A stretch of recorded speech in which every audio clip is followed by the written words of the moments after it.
यं यस्य जम्मिदेशे येन विहारेण जम्मिकालम्नि नादं जिनेन नियतं जम्मं वा एवमरणं वा तं तस्य तम्मिदेशे येन विहारेण तम्मिकालम्नि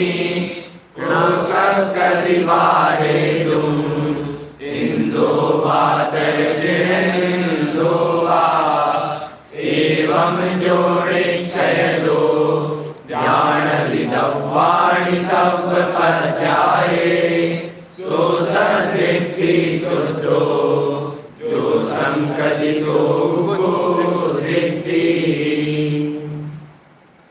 क्रमबद्ध पर्याय अनुशीलन के बाद प्रश्नोत्तरों की चर्चा भी यहाँ संपन्नता की ओर है। आज तो नहीं लेकिन कल, अब कल नहीं है तो परसों ये चर्चा पूरी हो जाएगी, है ना। पूछना आप लोगों को कुछ है नहीं। पीछे जो चर्चा चल रही थी उसमें बहुत महत्वपूर्ण प्रकरण आया क्रम अक्रम के संदर्भ में। जब अकाल मृत्यु की चर्चा को बहुत विस्तार से स्पष्ट कर दिया गया तो शिष्य ने ऐसा कहा कि सर ऐसा क्यों नहीं करते हो कि केवल ज्ञानियों के अनुसार क्रम से मान लो, छद्मस्तों के अनुसार अक्रम से मान लो। इस तरह से क्रम अक्रम रूपी अनेकांत भी सिद्ध हो जाएगा, क्रम भी और अक्रम भी, और अनेकांतवादी तो है ही अपन लोग सब। तो कहा तुम कितनी बड़ी भूल में हो, कितना बड़ा भ्रम है तुम्हारे को।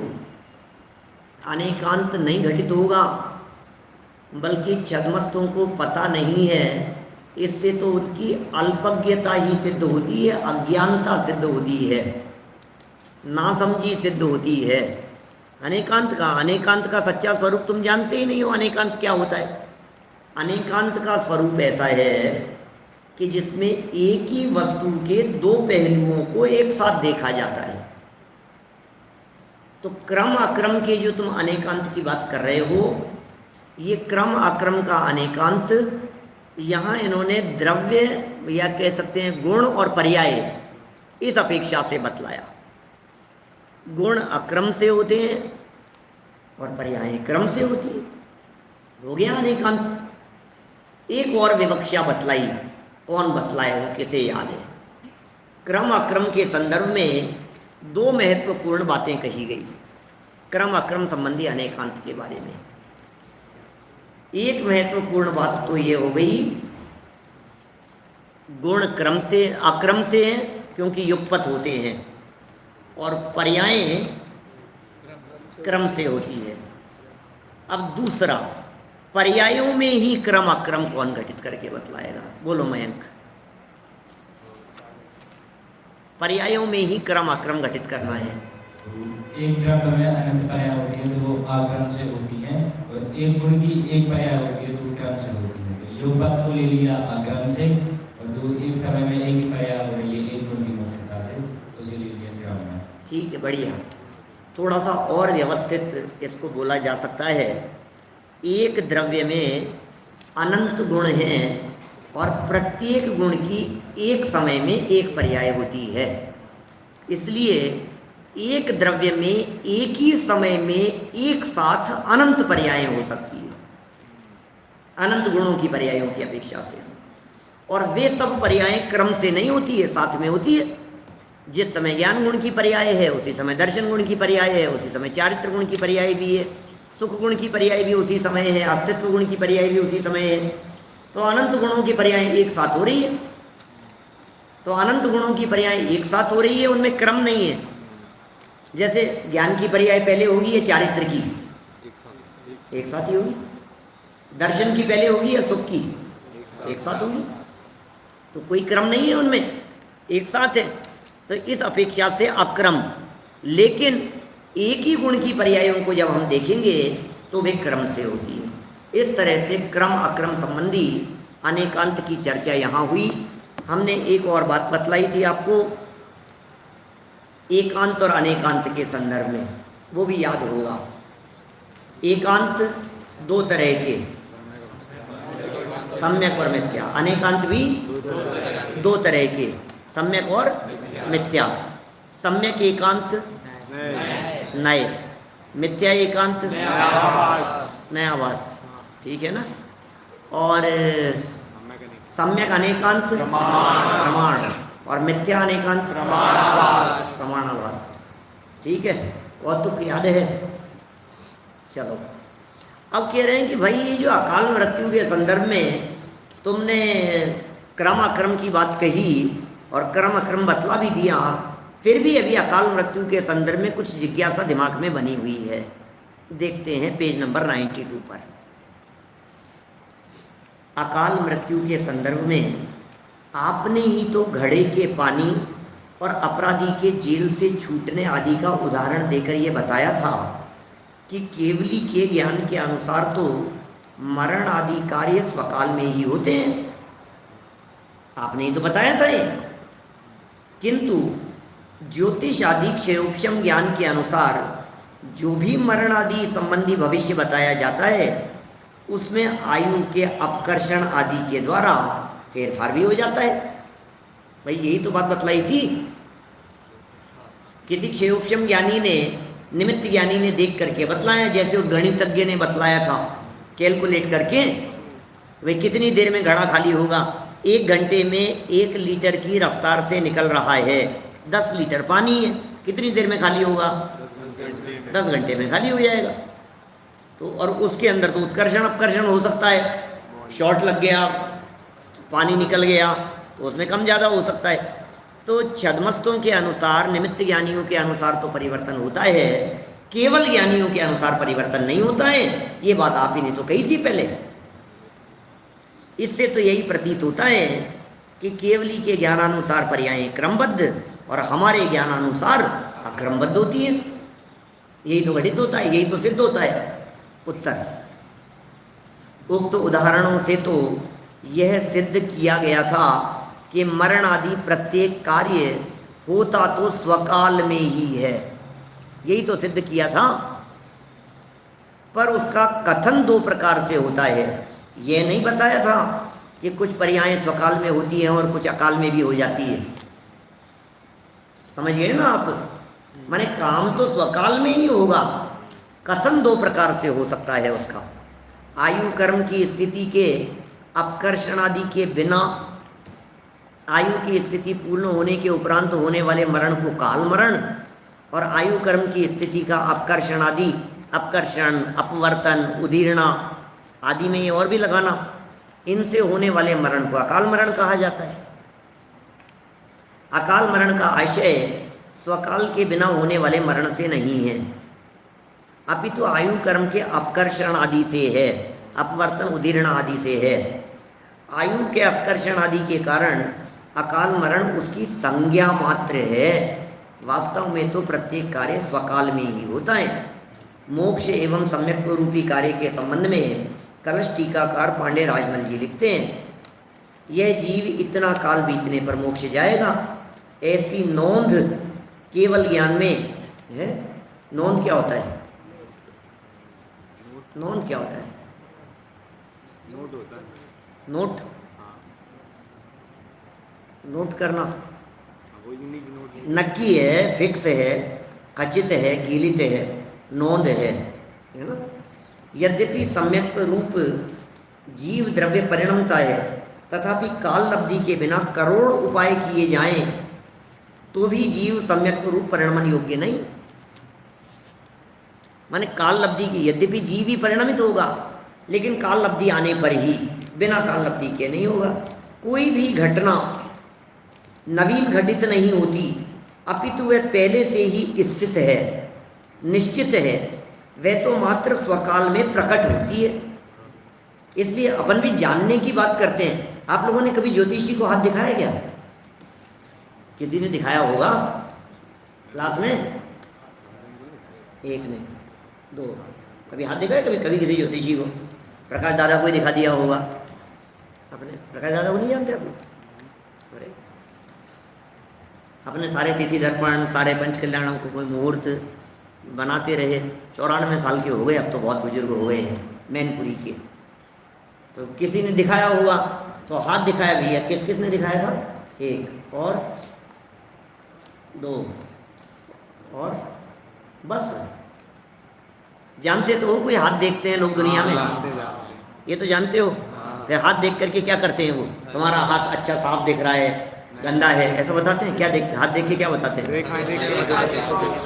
भविष्य बताते हैं। तो पूछने वाला उनसे क्या पूछता होगा? अशेष पूछने वाला क्या पूछता होगा? अच्छा, तुम्हें यदि कोई ज्योतिषी मिल जाए जो सत्य बात बताते हो तो तुम क्या पूछोगे उनसे? मोक्ष कब होगा? सत्य बात बताते हो, मोक्ष के बारे में पूछ लोगे, जो तो अभी होना ही नहीं है। कभी तो बता। वो हाथ देख करके तुम्हारे मोक्ष कैसे बताएंगे? हाथ देख करके तो इसी जीवन का बताएंगे। तुम्हारे पूछ मोक्ष की तो तुम मेरा मन बहलाने के लिए पूछ रहे हो। नहीं, सही में बड़े होके क्या बनेंगे? और उम्र कितनी होगी? एज कितनी होगी? परीक्षा में पास होऊंगा, फर्स्ट पोजीशन आएगी क्या? टॉप करूंगा क्या? मेरी नौकरी कब लगेगी? लग जाएगी क्या? बिजनेस करूंगा या सर्विस करूंगा? आप में से कोई ये भी पूछ सकता है शादी होगी तो कब होगी? कोई भी कुछ भी बात पूछ सकता है। कोई व्यक्ति ऐसा थोड़ी ना कहता है आप मेरे को अच्छे नंबर दिला दो, आएंगे या नहीं बता दो, यही तो पूछता है। शादी होगी या नहीं बता दो, करा दो तो नहीं कहता है। इसका मतलब हम सब हाथ दिखा करके, या कोई भी व्यक्ति जो भी जन्म पत्री जन्म कुंडली सामने दिखा रहा है, वो व्यक्ति सामने वाले से बता दो ये कहता है। इट मीन्स हम नहीं जानते हैं, वो जानता है, यही अर्थ हुआ ना इसका।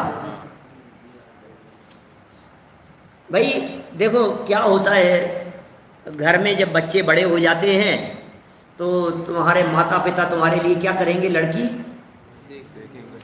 ढूंढेंगे। ढूंढेंगे बचपन में खो गई थी कहीं मेले में, ढूंढेंगे मतलब एक लड़का आया देखता हुआ कि क्या कर रहे हो भाई साहब? किताब ढूंढ रहा हूँ। कि क्या हो गया? कि छूट गई थी हॉल में, पता नहीं कहाँ रखी। तो कोई चीज़ खो जाती है तो ढूंढा जाता है ना।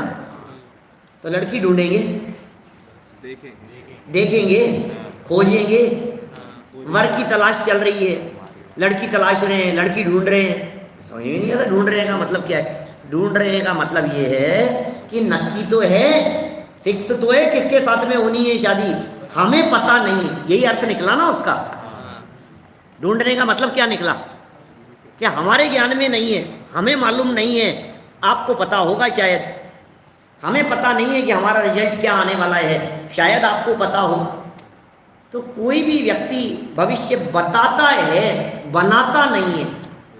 कभी किसी जन्मपत्री देखने वाले किसी ज्योतिषी के पास में कोई व्यक्ति ये नहीं कहेगा मेरा भविष्य बना दो, बता दो। बता दो और बना दो में क्या फर्क है? बना नहीं सकता। बता दो का अर्थ इतना है फिक्स तो है, मुझे नहीं पता, आपको पता होगा। बस यही तो बात यहाँ कह रहे हैं। और क्या है? घटनाएं नवीन घटित नहीं होती, अपितु वे पहले से ही स्थित हैं, निश्चित हैं। वे तो मात्र स्वकाल में प्रकट होती हैं। इस प्रकार का भाव सापेक्षवाद के प्रबल प्रचारक प्रसिद्ध वैज्ञानिक आइंस्टीन ने भी व्यक्त किया, जो कि इस प्रकार है। तो आइंस्टीन को जानते हैं क्या? प्रसिद्ध वैज्ञानिक है। Events do not happen, they already exist and are seen on the time machine. घटनाएं घटती नहीं हैं, वे पहले से ही विद्यमान हैं तथा काल चक्र पर देखी जाती है। नहीं तो घटती नहीं है, समय आने पर होगा। प्रश्न, शास्त्रों में एक अकाल नय भी तो आता है। बहुत सुंदर चर्चा है अकाल नय की, अगले वर्ष पढ़ेंगे आप लोग।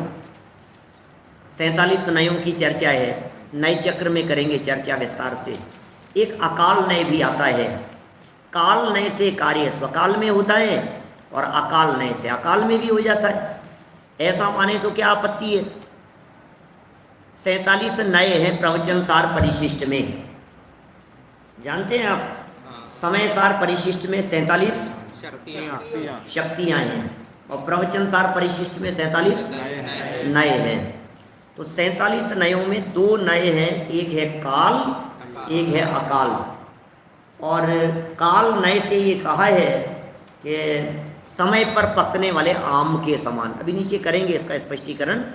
माने आम पकते हैं, समय पर पकेंगे, पेड़ के ऊपर लगे हुए हैं, 10-15 दिन लग जाएंगे उसको पकने में। अभी कच्चे कच्चे से ऐसे कैरी जैसे दिख रहे हैं, वो कच्चा आम कहते हैं बहुत जगह पर।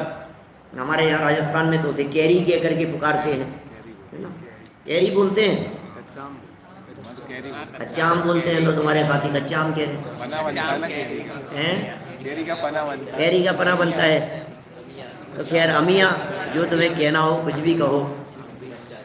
तो अब क्या हुआ कि वो कितने दिन में पक जाएगी? छोटी छोटी सी दिख रही हैं वो, 10-15 दिन लगेंगे उसको पकने में।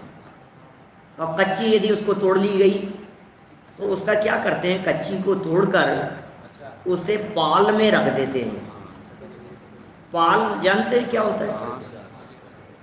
कुछ घास वगैरह इस तरह की होती है पत्ते वगैरह जिसमें रखते हैं। कुछ पत्ते हैं, कुछ घास है, आजकल कुछ ऐसे पाउडर वगैरह भी आते हैं। वो पाउडर उस पुड़िया में बंद होता है, किसी एक कागज़ की पुड़िया में। बस उस पूरे आम की पेटी में, कच्चे आम की पेटी में यदि उसको रख दो तो वो 2-3 दिन में पक जाता है, बराबर।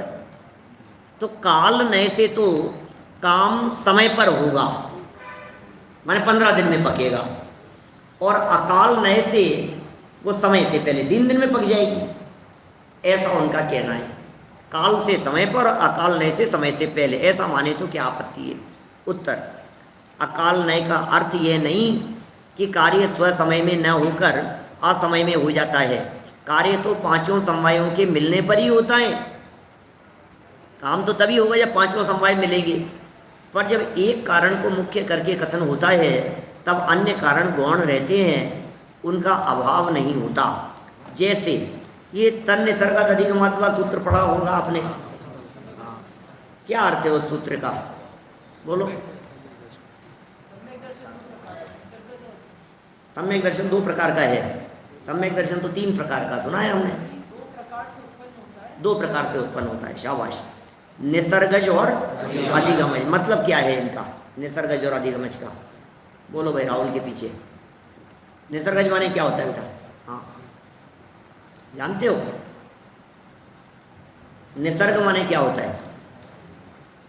कभी शब्द सुना? नैसर्गिक, स्वभाव से नैसर्गिक है, ये स्वभाव है।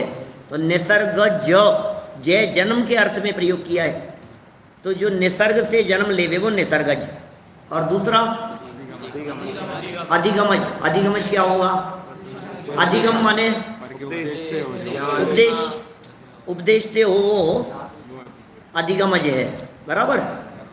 सर्वार सिद्धि पढ़ी है क्या आपने? सर्वार सिद्धि में भी पढ़ लिया पहला अध्याय, उसमें विशेष चर्चा की है इसकी। क्या कहा है बोलो?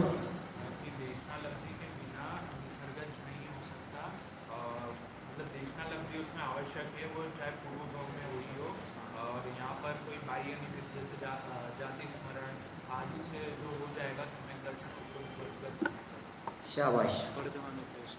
माने निसर्गज और अधिगमज, इन दोनों में भले ही यहाँ निसर्गज और अधिगमज का अर्थ अलग अलग कर दिया गया हो, लेकिन जो जो निसर्गज होता है वो नियम से अधिगमज भी होता है। और जो जो अधिगमज सम्यक दर्शन होगा वो नियम से निसर्गज भी होगा। तो फिर भेद कैसे होगा? अंतर कैसे करेंगे? जो निसर्ग सम्यक दर्शन है वो अधिगमज भी है, जो अधिगमज सम्यक दर्शन है वो निसर्गज भी है। अंतर कैसे करेंगे बोलो? तंदुर वर्तमान उपदेश की मुख्यता से उसे, शाबाश। वर्तमान में जिस समय सम्यक दर्शन हुआ उस समय यदि कोई उपदेश दे रहा था तो फिर हम कह देंगे कि ये अधिगमन सम्यक दर्शन, उपदेश दे रहे हैं, हो गया। और वर्तमान जब सम्यक दर्शन हुआ उस समय कोई नहीं था बाहर में उपदेश देने वाला और सम्यक दर्शन हो गया तो हम कहेंगे स्वभाव से ही हो गया, वो निसर्गज है। लेकिन चूंकि सम्यक दर्शन 5 लब्धियों पूर्वक होता है, क्षयोक्षम, विशुद्धि, देशना, प्रायोग्य, कर्ण, तो देशना लब्धि तो कंपलसरी है, तो बिना देशना के हो रहा है निसर्गज। तो अरे पहले सुनी होगी कभी, तो पहले सुनी होगी, वर्तमान में स्वभाव ही दिखाई दे रहा है, इसलिए निसर्गज कह दिया। अधिगमश तो था ही वो, पहले कभी ना कभी देशना सुनी थी। अच्छा, सामने कोई उपदेश देने वाला दिख रहा है तो अधिगमज है। अच्छा, उपदेश से ही हो गया कि उसने स्वभाव का अवलंबन भी लिया होगा, तो स्वभाव का अवलंबन तो लिया ही होगा। तो इस तरह से निसर्गज और अधिगमज जिस तरह से मुख्यता से किए गए कथन हैं, काम होने पर, सम्यक्त्व होने पर तो दोनों ही होते हैं, ठीक इसी तरह से काल और अकाल भी मुख्यता से किए गए कथन हैं, होते तो दोनों ही हैं, या पांचों ही समवाय हैं एक साथ। देखिए नीचे, उसी प्रकार जिस कार्य की उत्पत्ति में काल को छोड़कर पुरुषार्थ आदि अन्य समवाय मुख्य दिखाई देते हैं उसे अकाल नय कहते हैं, तथा जिसमें काल की मुख्यता दिखाई देती है उसे काल नय का विषय कहा जाता है। इसी को इस प्रकार व्यक्त किया जाता है कि काल नय से स्वकाल में कार्य होता है और अकाल नय से अकाल में। नय माने दृष्टिकोण, नय माने अपेक्षा, नय माने विवक्षा। काल नय से काल में और अकाल नय से अकाल में।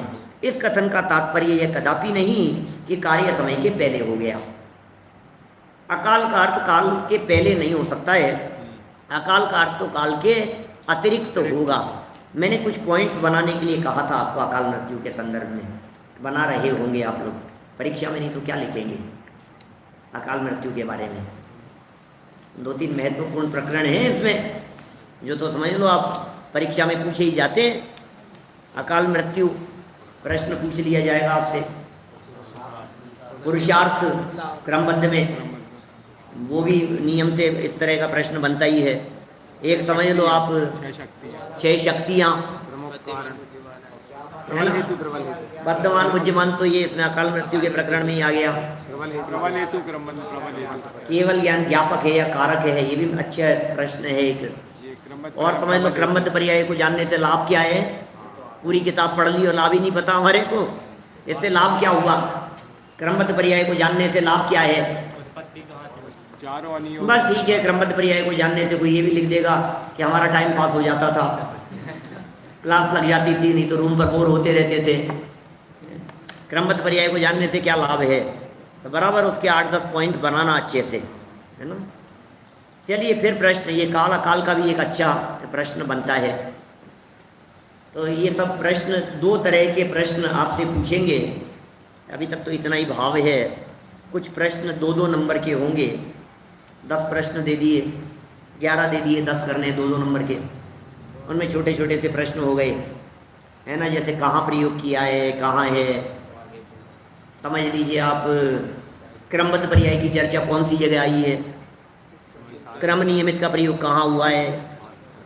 पंडित फूलचंद जी सिद्धांत शास्त्री ने क्रमबद्ध पर्याय को क्रम नियमित दोनों को एक ही कहाँ बताया है, मालूम है? जैन तत्व मीमांसा, उन्होंने जैन तत्व मीमांसा में इस तरह की बात कही है। और वो क्रमबद्ध की चर्चा कहाँ आई है, कहाँ से निकली है? समय सार 308 से 311 गाथा की टीका, अमृत चंद्राचार्य देव की टीका आत्मख्याति में। ऐसे छोटे छोटे से प्रश्न होंगे। कुछ ये जो अनेकांत, नए, सम्यक एकांत, इस तरह के हो सकते हैं। समझ लो आप, अनुयोगों में से कुछ इस तरह की बातें 2-2 नंबर में होती है। सब मैं एक प्रकार से रिवीजन जैसा ही हो रहा है, आपके उपयोग में घूमनी चाहिए वो सारी बातें। प्रथमानुयोग से क्रमबद्ध पर्याय की सिद्धि करो, करणानुयोग से क्रमबद्ध पर्याय की सिद्धि करो। क्रमबद्ध पर्याय की सिद्धि में सबसे प्रबल हेतु क्या है? सर्वज्ञता ही प्रबल हेतु है सबसे ज़्यादा। और क्रमबद्ध पर्याय के स्वरूप को समझने के लिए कितने दृष्टिकोणों से विचार किया जाना चाहिए, नहीं मालूम था। आध्यात्मिक और दार्शनिक दृष्टिकोण से विचार किया जाना चाहिए। फर्स्ट पेज पर ही था, किताब के पहले ही पेज पर, जहाँ चर्चा पड़ी थी अपन ने, वहाँ भी मैंने आप लोगों का ध्यान आकर्षित किया था, है ना। सर्वज्ञ कौन होते हैं, कलिकाल सर्वज्ञ किसे कहा जाता है, क्यों कहा जाता है? सर्वज्ञता की सिद्धि की हाँ, वर्तमान में इस कलिकाल में डंके की चोट पर सर्वज्ञता उन्होंने सिद्ध की थी।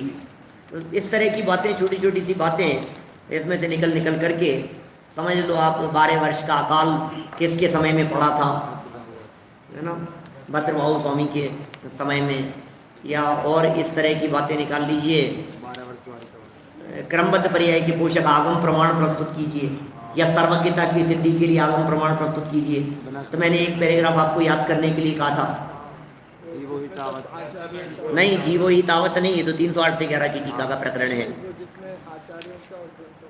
हाँ, जिसमें आचार्यों और ग्रंथों का उल्लेख है। जैसे समय सार के इसमें मिलेगा, प्रवचन सार की इस गाथा की टीका के अंदर मिलेगा, पूज्यपाद आचार्य ने इसमें प्रयोग किया है। सर्वद्रव्य पर्यायेषु केवल से कह करके उमा स्वामी आचार्य देव ने, पूज्यपाद आचार्य ने सर्वार्थ सिद्धि में, कार्तिकेय अनुदेक्षा की इन गाथाओं में, पद्म पुराण के अंदर कौन सी जगह पे मिलेगा, रवि सेनाचार्य, धवला का उदाहरण, ये सारी बातें अपने को ख्याल में होनी चाहिए दिमाग में, कितनी कितनी जगह पर कहाँ कहाँ प्रकरण आए हैं। और इसी तरह के प्रकरण महामंडल की द्वितीय जगमगात है, पूजन पाठ वगैरह के अंदर भी वो था बिना सर्वज्ञता की सिद्धि करने के। चलो काल अकाल देखो अभी, अब क्या कह रहे हैं ये प्रवचन सार में, जहाँ काल और अकाल नय का कथन है वहाँ तो आम का उदाहरण दे करके साफ साफ लिखा है। क्या लिखा है भाई साहब आम का उदाहरण दे करके? काल नय से आत्मद्रव्य की सिद्धि समय पर आधार रखती है, गर्मी के दिनों के अनुसार पकने वाले आम की भांति, और अकाल नय से आत्मद्रव्य की सिद्धि समय पर आधार नहीं रखती है। प्रश्नकर्ता कह रहा है इसमें तो कुछ फेरबदल कर ही नहीं सकता था, उठा करके रखिए लाइनें। कृत्रिम गर्मी से पकाए गए आम्र फल की भांति, कृत्रिम गर्मी में पकाया गया आम और डाल पर पकने वाला आम, दो शब्द दिए हैं, एक डल पक आम ऐसा कहा है, डल पक डाल पर पकने वाला, और दूसरा पाल में पकने वाला, डल पक और पाल में पकने वाला, इस तरह से। तो डल पक के दिया काल नय से, अपने अपने समय पर होगा, जब समय आएगा तब पक जाएगा, डाल पर पकेगा, जब समय आएगा तब पकेगा, 10-15 दिन लग जाएंगे, जितना भी समय लगेगा। और पाल में रख करके पका दिया तो कितने दिन में पक जाएगा? 2-3 दिन में, 4 दिन में। देखिए लिखा तो साफ साफ ही है, पर उसका अर्थ क्या है यह भी विचार किया या नहीं? कृत्रिम गर्मी से पकाया गया आम समय के पहले पक गया, ये बात कहाँ से आई? कृत्रिम गर्मी वाला समय से पक गया, ये बात कहाँ से आई? क्या तुम्हें ये पता था कि वह कब पकने वाला था? हो सकता है कि उसके पकने का काल वही हो जबकि वह पका है, और उसके पकने का निमित्त भी कृत्रिम गर्मी ही हो। इसकी जानकारी बिना कि उसे कब और कैसे पकना है, आप कैसे कह सकते हैं कि वह समय के पूर्व पक गया है? आप ये बात कैसे कह सकते हैं कि वो समय के पूर्व पक गया? मैंने देखो, मैं तो ये कहता हूं कि वो समय पर ही पका है।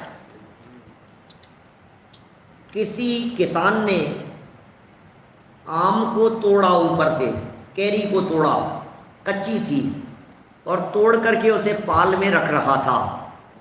तो आस पड़ोस में किसी बच्चे ने पूछा, अंकल ये कब पक जाएगा, ये आम कब पकेंगे? तो उसने कहा कि 3 दिन में पक जाएंगे। क्या जवाब दिया? 3 दिन में पकेंगे। तो वो बच्चा ये कहे, अंकल कुछ ऐसा करो ना कि 3 घंटे में ही पक जाएं और मैं खा लूँ। तो बोले वो तो नहीं हो सकता। कितना टाइम लगेगा? 3 दिन। तो इसका मतलब समय से पहले कहाँ हुआ? यदि पाल में रख करके 3 दिन में पकेगा द्रव्य नहीं पकेगा आम पकने की चर्चा चल रही है। यदि वो पाल में रख करके 3 दिन में पकना है तो 3 ही दिन तो लगेंगे। समय से पहले तो तब माने हम जब अभी रखो और 5 मिनट में निकाल करके कहो लो पक गया, तब कहें समय से पहले। आखिर 3 दिन का समय तो लगेगा, तुम्हें भी पता है 3 दिन का समय लगेगा, तो समय से ही तो हुआ, जल्दी कैसे कह रहे हो? देखिए, प्रत्येक कार्य के होने का काल ही नहीं, निमित्त आदि सभी समवाय निश्चित होते हैं, और सबके मिलने पर ही कार्य होता है। तथा जब कार्य होना होता है या जो कार्य होना होता है तब वे सभी कारण मिलते ही मिलते हैं। ऐसा नहीं होता कि कभी कोई मिले और कभी कोई सभी के एक साथ मिलने के कारण ही उन्हें समवाय कहा जाता है। ये बहुत सुंदर बात कह रहे हैं। ये समवाय का अर्थ ऐसा नहीं कि 4 समवाय तो मिल गए, 5वां बाकी है, 5वें का इंतजार है। निमित्तों को तो मैंने ले आया और ये भी कर लिया मैंने, ये भी कर लिया, सब हो गए, बस एक रह गया, बस काल लब्धि आना बाकी रह गई, बाकी तो सब हो गया। ऐसा नहीं होता है। डाल पर लगे आम के पकने में कृत्रिम गर्मी आदि देने का पुरुष का प्रयत्न आदि नहीं दिखाई दिया। अतः यद्यपि उसे काल नय को मुख्य करके काल लब्धि आने पर स्वयं पका कहा गया, तथापि उसमें ऋतुकृत गर्मी का निमित्त भी था ही। पाल में पकाए गए आम में कृत्रिम गर्मी दिए जाने रूप पुरुष का प्रयत्न देखा गया। अतः काल को गौण कर अन्य समवाय जैसे पुरुष का प्रयत्न रूप पुरुषार्थ, कृत्रिम गर्मी का निमित्त आदि एकाधिक समवाय की मुख्यता से उसे अकाल नय से की अपेक्षा अकाल अर्थात काल से भिन्न अन्य कारणों से पका कहा गया। मैं समझता हूँ बात समझ में आ गई होगी आपको। एक दिन पहले भी इस तरह की चर्चा की थी हमने, अकाल मृत्यु वाले दिन ही, उसी संबंधी पॉइंट और आ रहे हैं यहाँ। यद्यपि बतला दिए थे उस दिन भी। यहाँ अकाल का अर्थ असमय या समय के पूर्व नहीं है। अकाल है भाई साहब, अकाल है, अकाल पड़ रहा है। अकाल पड़ रहा है इसका मतलब क्या होता है? अकाल पड़ता है कभी? अकाल माने क्या होता है? बारिश नहीं हुई, तो बारिश का काल नहीं आया, इसी का नाम तो अकाल है। ऐसा थोड़ी ना है कि भाई अकाल चल रहा है। अभी कोई व्यक्ति अपनी कॉपी के ऊपर तारीख नहीं लिखेगा क्योंकि अकाल चल रहा है, कोई डेट नहीं है। अभी अभी हमने डेट वगैरह सब रोक दिए, डेट वार कुछ भी नहीं बदलेगा, टाइम नहीं देखेगा, अकाल चल रहा है। जब किसी व्यक्ति का अकाल मरण होता होगा तो क्या उस समय टाइम नहीं होता होगा कोई भी कि नहीं? अकाल हुआ है तो काल कैसे होगा? कितने बज के कितने मिनट पे मरण हुआ, कोई ना कोई टाइम तो होता होगा, कोई वार भी होता होगा, कोई तारीख भी होगी, कोई सन भी होगा। तो टाइम के बिना तो मरण हो ही नहीं सकता। अरे हम तो आज कह सकते हैं ये बात कि तुम्हारा जब मरण होगा तो 7 दिन में से किसी न किसी एक दिन होगा। सही है कि गलत है? मतलब सोमवार से रविवार के बीच में इन्हीं में होगा। कोई व्यक्ति ऐसा नहीं हो सकता है जब वो मरेगा तो सोम मंगल बुध गुरु शुक्र शनि रवि इनमें से कोई वार नहीं हो। 7 दिन में से एक ही दिन तो मरेगा। तो आपको कैसे पता? यही तो बात है क्योंकि काल के अलावा होता ही काल ही नहीं हो, ऐसा नहीं हो सकता। तो अपितु काल लब्धि के अतिरिक्त अन्य पुरुषार्थ आदि समवायों का समुदाय है। काल का अर्थ भी समय मात्र नहीं है, अपितु काल लब्धि नामक एक समवाय है, इसे काल कहते हैं। काल को छोड़कर शेष 4 समवायों को एक नाम से कहना था तो अकाल के सिवाय और क्या कहा जा सकता था? काल के अलावा और क्या कहेंगे? जिस प्रकार जीव से भिन्न 5 द्रव्यों को अजीव कहा जाता है, उसी प्रकार यहाँ काल से भिन्न 4 समवायों को अकाल कहा गया है। 5 द्रव्यों के लिए एक शब्द देना हो तो क्या देंगे? अजीव है। क्यों है भाई वो अजीव? जीव नहीं है इसलिए अजीव है।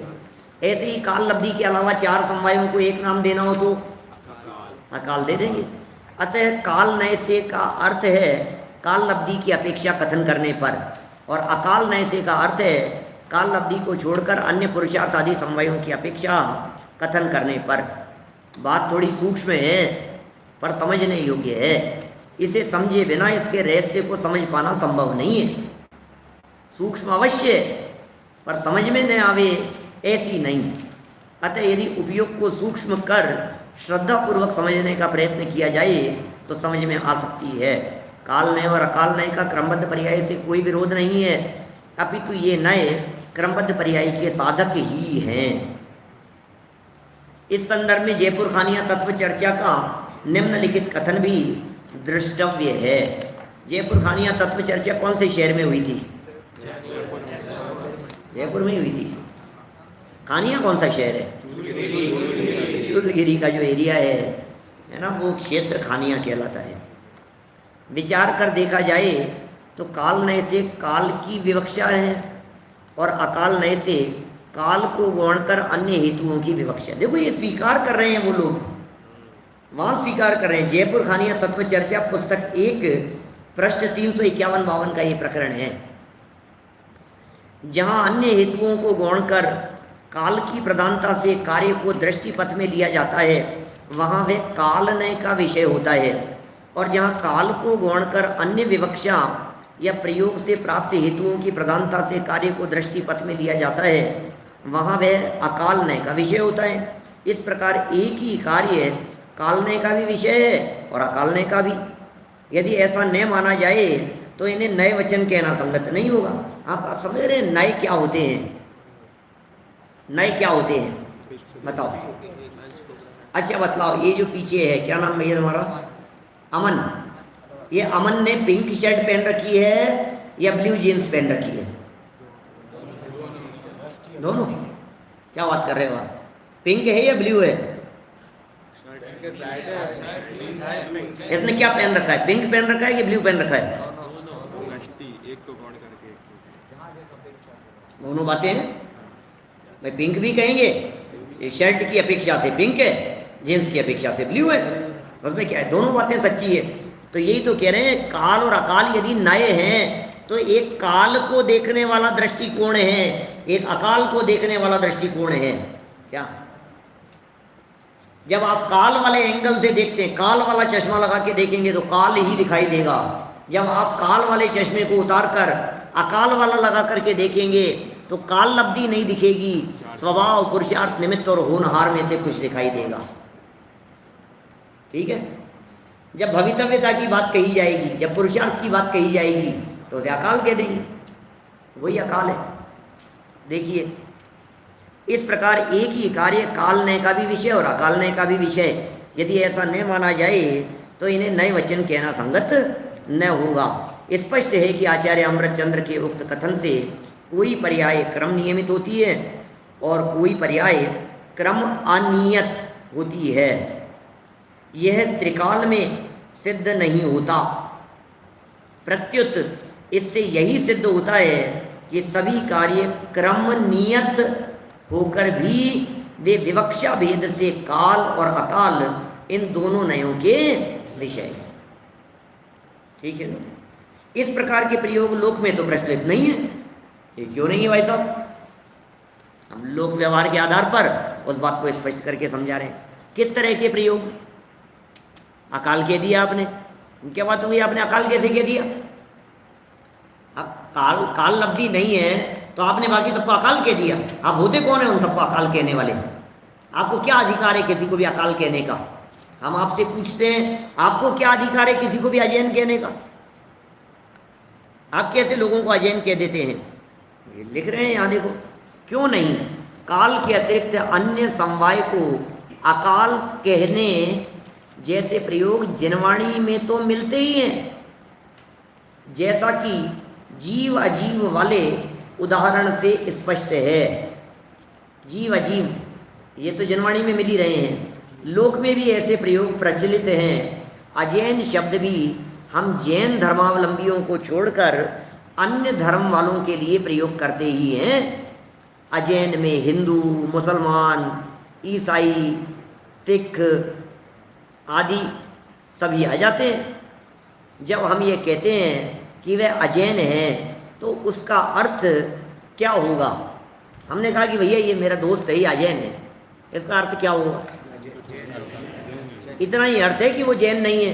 हिंदू भी हो सकता है, मुसलमान भी हो सकता है, ईसाई भी हो सकता है, और कुछ भी हो सकता है, लेकिन जैन नहीं है। सीधा सा सिर्फ इसका इतना ही अर्थ है।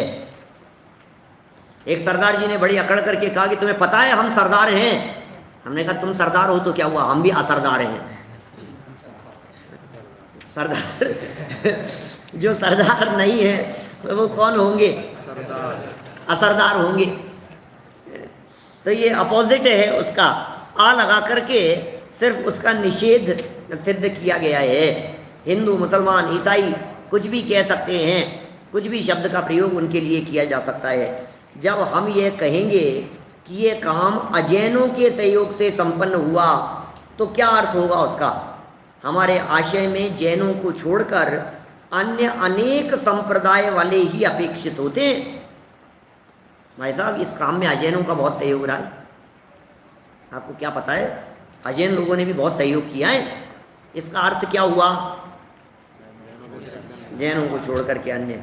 जब हमें इसमें कहीं कोई शंका नहीं होती, तब अकाल का अर्थ काल के अतिरिक्त बाकी समवाय करने पर भी आपत्ति क्यों?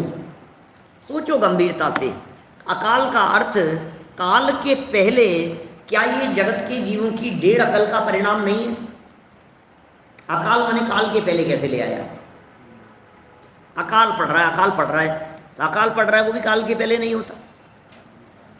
जब हम आ लगा देते हैं, काल और अकाल 2 शब्द दिए, जब हमने जैन और अजैन कहा तो अजैन का अर्थ जैनियों के पहले होता है।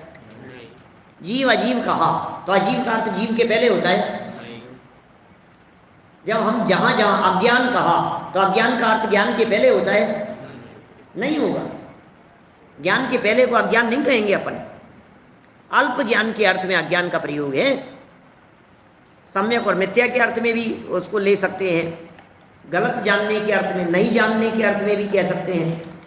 तो कहने का अभिप्राय यह है कि जहाँ जहाँ आ लगा करके निषेध किया जाता है, वहाँ कहीं भी उसका अर्थ पहले नहीं होता है। तो हमने कहा काल और अकाल, तो अकाल का अर्थ तुमने काल के पहले कैसे लगा लिया?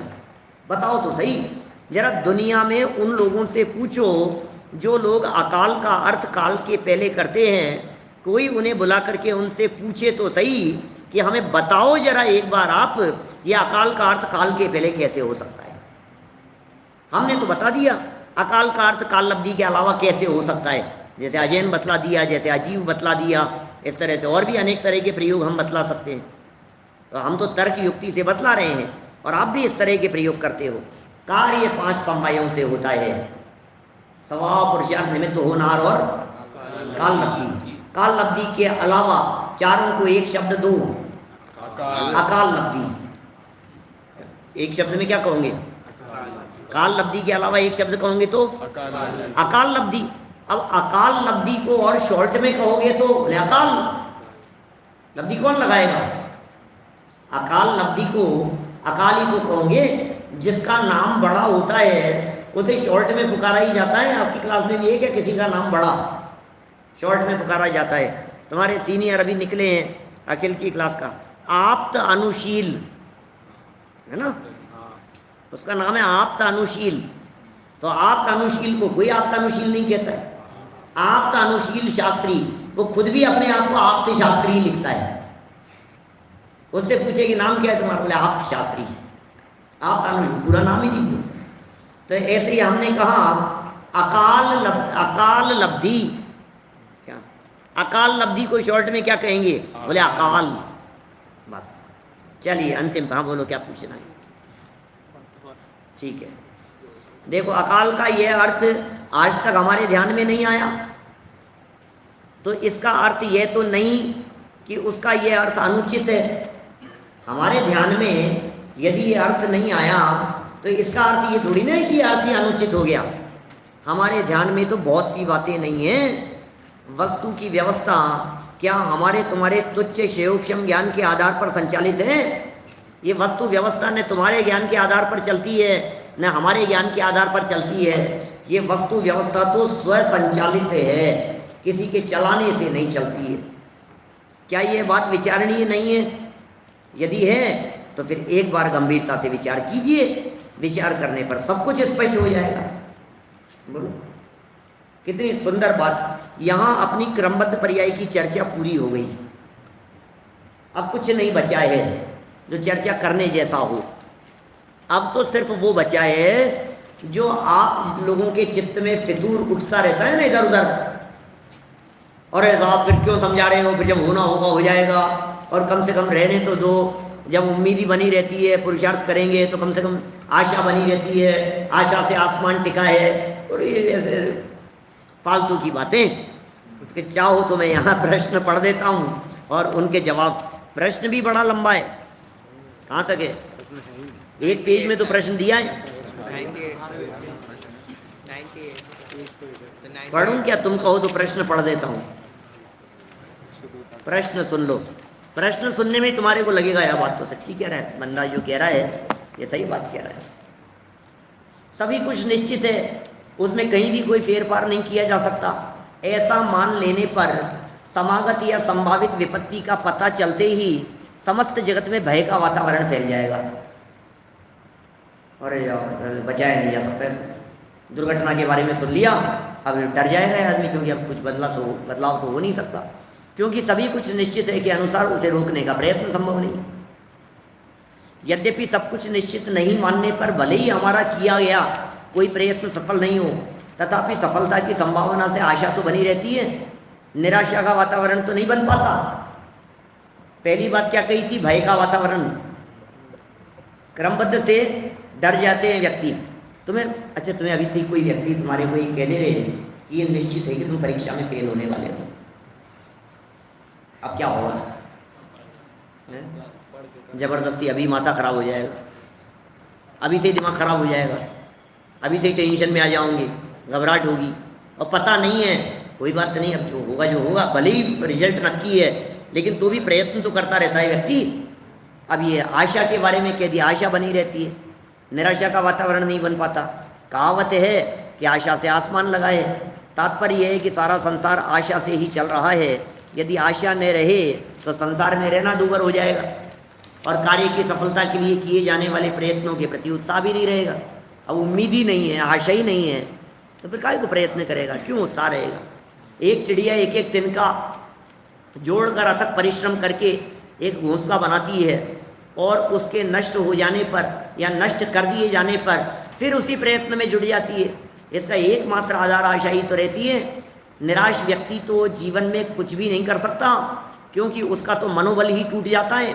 मनोबल टूटा फिर तो सब कुछ समाप्त ही समझो, क्योंकि कहा है ना, मन के हारे हार है और मन के जीते जीत। इसलिए चाहे पर्यायें क्रमबद्ध ही क्यों न होती हो, फिर भी निराशा का वातावरण न बने एवं हमारे हृदयों में आशा का संचार बना रहे, इसके लिए क्रमबद्ध पर्याय का सिद्धांत स्वीकार न करना ही श्रेयस्कर है। अब यदि आपको जानना हो तो आगे इसके जवाब के अंदर आगे के 4, 5, 6 पेज लिखे।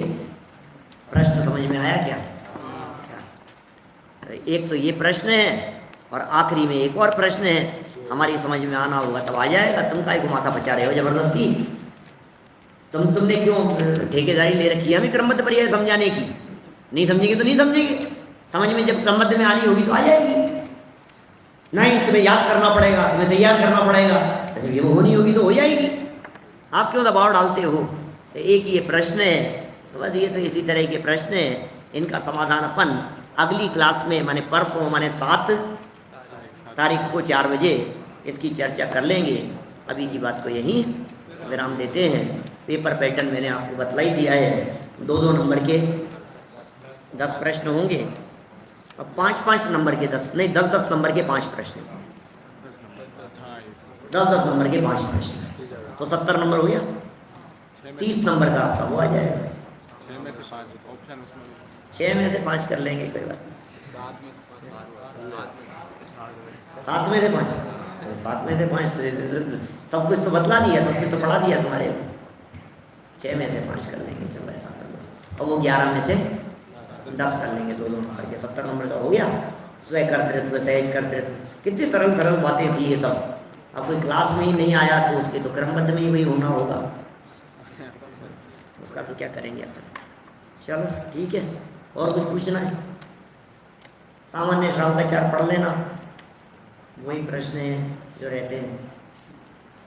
2 साल के पेपर देखोगे तो उनमें दिख जाएंगे आपको, घूम फिर करके वही बातें आएगी। एक बार पढ़ा तो हो गई सामान्य श्रावकाचार, हाँ एक बार पढ़ तो लेना।